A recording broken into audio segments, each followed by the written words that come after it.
오늘 제목은 내 영혼의 심쿵입니다. 나이답지 않게 젊은이들의 언어를 썼는데요. 심쿵이라는 단어가 뭔지 아시나요?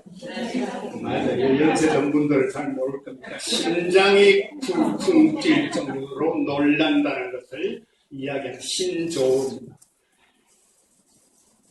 우리 평생에 심장이 몇 번 뛰는 것 같습니까? 하루에 1분에 한 50번 정도 뛴다고 보고요. 1년이면 2,500만 번. 80년을 산다고 하면은 20억 번이 뛴다고 합니다. 그 심장의 박동, 심장의 쿵쿵거리는 그 순간, 가장 의미 있는 순간은 언제일까요? 아마 가장 첫 심장의 박동일 겁니다. 그리고 마지막 심장의 박동도 굉장히 의미가 있습니다. 삶과 죽음에 관한 얘기죠. 그런데 유감스럽게도 우리는 이 두 소리를 듣지 못합니다. 아마 여기 우리 어머님들 태아가 한 8주 정도 되면 초음파로 심장 소리를 들을 수 있다고 그러는데 아기가 들을 수가 없죠. 그리고 죽을 때는 소리를 듣지 못하고 떠나갑니다. 그런데 우리가 심장의 박동을 기억하는 시간들이 있습니다. 심쿵에 관한 얘기입니다. 오늘은 그 이야기들을 조금 나누고자 합니다. 10여 년 전 여름, 2003년으로 기억합니다. 그때 텔레비전에서 여름향기라는 드라마를 방영한 적이 있습니다. 기억나나요? 여름향기. 봉승은이 나오고 손예진이 나왔던 여름향기입니다.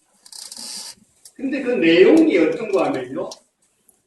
이 어릴 때부터 심장병을 앓던 여주인공이 교통사고로 죽은 여성의 심장을 이식받습니다. 그런데 이식받은 심장의 본래 주인공, 본래 주인, 그 사람이 사랑하던 사람이 있었는데 그 남자를 만날 때마다 심장이 뛰기 시작합니다. 의학적으로는 근거가 없습니다. 이야기를 위해서 그렇게 재미있게 꾸민 것 같아요. 그러나 생명의 근원이 심장에 있다는 점에 착안한 참 그럴듯한 이야기의 설정으로 봐줄 수 있을 겁니다. 드라마에서 여름향기와 심장, 이것을 연결한 것을 저는 굉장히 의미 있게 봅니다. 왜냐하면요, 그리스도의 향기와 그리스도의 심장이 저는 연결되어 있다고 이렇게 늘 믿고 느끼면서 지내왔기 때문입니다. 오늘 본문을 통해서 본문에 나오는 그리스도의 심장 그리고 그리스도의 향기라는 이 두 단어를 포함해서 바울이 이야기했던 그 말씀을 중심으로 세 가지 정도를 강조해 보고자 합니다. 첫째는 내 심장이 아닌 그리스도의 심장으로 살자는 겁니다. 사랑하는 다기자 자매 여러분, 누구를 만났을 때 쿵쿵 소리가 날 정도로 심장이 뛰어본 적이 있나요? 요즘도 안 그러고 심쿵해 본 적이 있냐 이런 얘기입니다. 한번 생각해 보세요. 달리기라든지 등산을 해서 쿵쿵거리던 그 심장 말고 처럼 누구를 만났을 때 심장이 보통과는 다르게 뛰기 시작했던 시간이 있었느냐는 얘기입니다.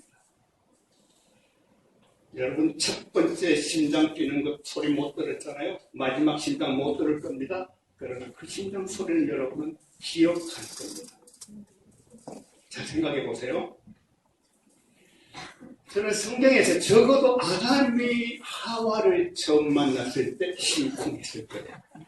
예 중에 빼요, 살 중에 살이다. 뭐 이런 얘기를 했습니다만, 결국 그게 다른 한 단어로 빼면 심쿵했던 얘기입니다.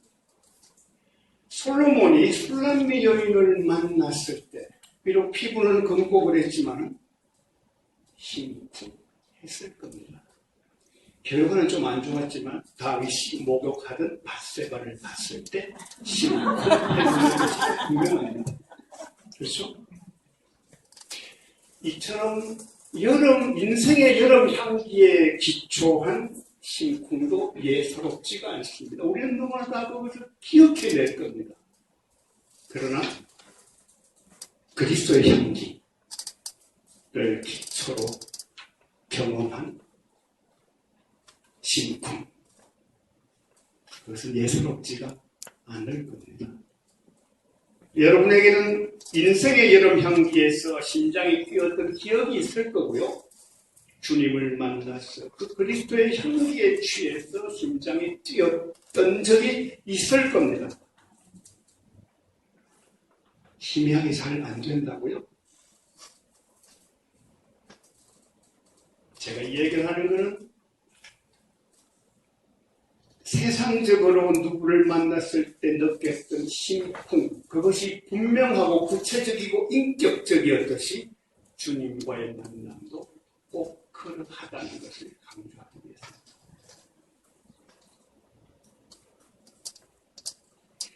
빌립보서 1장 8절, 오늘 본문에서 사도 바울은 그리스도의 심장을 이식받은 듯 당당하게 말씀합니다. 다메섹 도상에서 부활하신 주님을 만나 바울의 가슴 속에 새로운 심장이 뛰기 시작한 겁니다. 그리스도의 심장이 뛰기 시작했던 겁니다. 내가 그리스도의 심장으로 너희 무리를 얼마나 사랑하는지 하나님이 내 증인이시라. 이렇게 말씀하셨죠. 사랑하는 다윗아 자매 여러분, 제가 질문을 다시 바꾸어서 던집니다. 여러분의 가슴 속에 그리스도의 심장이 뛰었던 적은 언제입니까? 지금도 뛰고 있습니다. 주님을 진정으로 만나면 누구든 새로운 피조물로서 그리스도의 심장이 뛰는 것을 경험하게 됩니다. 그러면 어떻게 하는 것이 바울이 말하는 그리스도의 심장으로 사모하고 사랑한다는 것일까요? 첫째, 요한복음 12장 24절에 기록된 예수님의 말씀입니다. 미랄 하나가 땅에 떨어져 죽으면 열매를 맺는다는 것. 그리고 바울이 빌립보서 2장 5절 8절에서 너희 속에 이 마음을 품으라 곧 그리스도 예수의 마음이니, 그렇게 하면서 뭐죠? 죽기까지 복종하셨다. 십자가에 죽으셨다. 아마 그리스도의 심장으로 사랑한다는 표현으로 가장 어울리는 성경 구절로 저는 믿고 있습니다. 죽기까지 사랑하고 죽기까지 복종하는 사랑. 그것이 그리스도의 심장으로 사랑하는 것이라고 할 겁니다. 구체적으로는 고린도전서 13장에 나오는 사랑에 관한 이야기들일 겁니다. 사랑은 언제나 오래 참고, 사랑은 언제나 온유하며. 우리 노래는 부르는데요, 이 말씀 속에 들어가 버리면 내 심장으로는 도저히 할 수 없다는 것을 금방 깨닫습니다. 그리스도의 심장으로만 할 수 있는 사랑. 여러분, 참을 수 있는데요, 한두 번 참을 수 있는데 언제나 오래 참고는 하기가 어렵습니다. 온유할 수는 있는데 언제나 온유하고는 어렵습니다. 마지막으로 사랑은 영원토록 변함없네. 어렵습니다. 그것은 내가 할 수 있는 사랑이 아닙니다. 그러니까 사랑을 이야기하려면은 주님 그리스도의 심장을 내게 주십시오. 그리스도의 심장으로 사랑하는 것.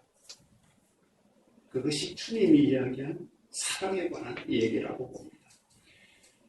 제 영혼에 일어났던 심쿵. 1986년 7월 14일, 저는 그래서 7월달을 굉장히 좋아합니다. 내 생일이 들어있는 날, 내 영적 생일이 들어있는 날이기 때문입니다. 3일간의 금식 끝에 하나님을 만났는데 제게 일어났던 변화, 이해가 안 됩니다. 무엇인가 하면요, 기도를 끝내고 기도원 밖으로 나갔는데 할머니 한 분이 걸어갑니다. 그 당시 저는 30대였으니까 할머니 같은 여기 계신 우리 김혜란 목사님 나이. 근데 문제는 이 할머니는 고운 할머니가 아닙니다.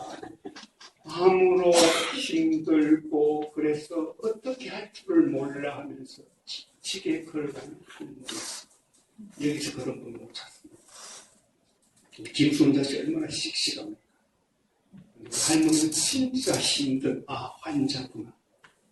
근데 제가 있죠, 그 할머니를 보는 순간 갑자기 달려가려고 했어요. 안아주고 싶어요. 젊은 청년이 그러다가 무슨 오해를 살 수 있잖아요. 달려가서 물론 멈췄습니다. 근데 하나님이 그때 제게 들려주셨던 말씀이 있습니다. 심장이 쿵쿵거리는데요. 그것이 내가 뛰는 심장이 아니고 그리스도의 심장이 그 할머니를 향해서 뛰고 있다는 것을 알고 있습니다. 그래서 하나님은 사랑이시다. 그리스도의 심장 사랑하라.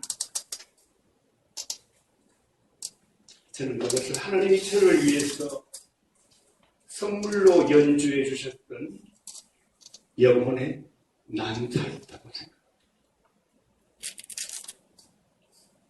여러분들에게도 그와 비슷한 사건들이 있을 겁니다. 왜요? 하나님은 사랑이시기 때문에 그렇습니다. 그런데 심장이식은 스스로 할 수 없잖아요. 우리가 그리스도의 심장을 이식받는다는 것, 다시 말해서 그리스도의 심장을 가진다는 것은 그저 은혜로 주어집니다. 여러분에게 일어났던 영적인 심쿵, 그것이 있다는 그것을 계속 하나님 앞에서 열심히 뛰게 하시고요. 아직까지 심장이 희미하게 뛰고 잘 모르겠다는 은혜를 사모하시기 바랍니다. 하나님, 내게 그렇게 주님을 만나서 내 심장이 그리스도의 심장으로 뛰는 그런 시간을